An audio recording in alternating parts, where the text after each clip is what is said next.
വിഷ്ണു ശരിക്കും ഫിലിമിലേക്ക് വരുന്നത് എങ്ങനെയാ? ഞാൻ മിമിക്രിയിൽ യൂത്ത് ഫെസ്റ്റിവലിന് സ്റ്റേറ്റിൽ ഫസ്റ്റ് ഒക്കെ ആയിരുന്നു. അപ്പോൾ നമ്മുടെ സിബി മലയിൽ സാറിൻ്റെ എൻ്റെ വീട് അപ്പുൻ്റെ എന്ന് പറഞ്ഞ പടത്തിൽ അതിൻ്റെ അസിസ്റ്റന്റ് ഡയറക്ടർ നിഷാദൊക്കെയാണ് എന്നെ ആദ്യമായിട്ടൊരു സീനിലേക്ക് ഇങ്ങനെ വിളിക്കുന്നത്. ഇത് ഈ ഷോ കണ്ടിട്ടാണോ?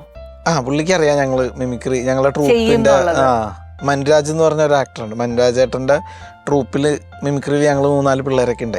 അപ്പോൾ ആ സമയത്ത് മൻരാജൻ്റെ അടുത്ത് പുള്ളീനെ കാണാൻ ഈ നിഷാദൊക്കെ വരുമ്പോൾ എന്നെയൊക്കെ കാണുന്നുണ്ട്, ഞങ്ങളവിടെ റിഹേഴ്സൽ ചെയ്യണതുമൊക്കെ. അപ്പോൾ ഈ പുള്ളി അസിസ്റ്റന്റ് ഡയറക്ടർ ആയിട്ടുള്ള പടത്തിൽ ഇങ്ങനെ ജയിലിൽ കുറച്ച് ജുവനൈൽ ഹോമിലെ പിള്ളേർ വേണം. അപ്പോൾ അതിലൊരു നല്ല ക്യാരക്ടർ ഉണ്ടെന്ന് പറഞ്ഞിട്ട് എന്നോടും ചെല്ലാൻ പറഞ്ഞതാണ്. ഞാൻ ചെന്നപ്പോൾ ആ ക്യാരക്ടറിന് ഓൾറെഡി വേറൊരാളെ എടുത്തു. അപ്പോൾ എന്നോടും പക്ഷെ കൂടെ നിന്നോളാൻ പറഞ്ഞു, എന്തെങ്കിലും ഡയലോഗ് വരുമ്പോൾ തരാമെന്ന് പറഞ്ഞു. അപ്പോൾ ഞാനിവിടെ നിന്നു. എന്നിട്ടൊരു ഡയലോഗ് വന്നപ്പോൾ എനിക്ക് തന്നു, എന്നോട് പറയാൻ പറഞ്ഞു. ഞാൻ പറഞ്ഞപ്പോൾ തന്നെ സിബി സാറിന് ഇഷ്ടമായി. ഓക്കെ ടേക്ക് പോവാന്ന് പറഞ്ഞ് ഫസ്റ്റ് ടേക്ക് ഓക്കെ. അപ്പം അന്ന് ഇതാണല്ലോ, ഡിജിറ്റലൊന്നും ആയിട്ടില്ല.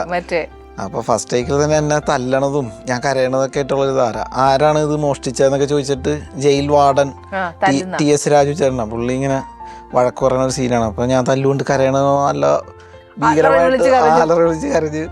അപ്പോൾ ആ ടേക്ക് കഴിഞ്ഞപ്പോൾ തന്നെ സിബി മലയിൽ സാർ വന്നിട്ട് ഒരു ഷെയ്ക്ക് ഹാൻഡ് തന്നു. അപ്പോൾ തന്നെ ലൊക്കേഷൻ മൊത്തം കയ്യടിയാ.